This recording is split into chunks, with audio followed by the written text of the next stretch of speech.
former President Jimmy Carter that says Congressman Joe Wilson's outburst to President Barack Obama last week was an act based on racism.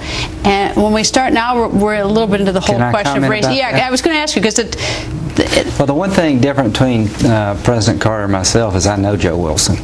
I've known him for 15, 20 years. He's a very good man. He has 4 sons. 2 of them are in Iraq at the same time. He goes to every event there is to go to in his congressional district.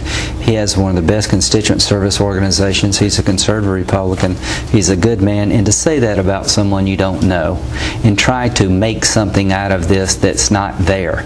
What he did was wrong. The president's tone was very combative. It got the emotions high. It was a pep rally, not a congressional joint session speech.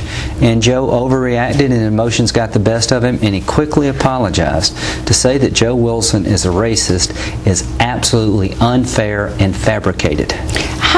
I mean, this is a tough issue, this whole racism, because we've got to be able to have fair criticism of all our members, white or African American, fair criticism.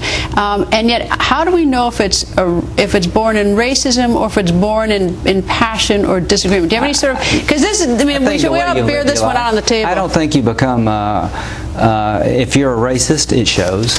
The way you live your life, the way you interact with your neighbors, the way you practice law, the way you represent your constituents, people who are around you most of their lives.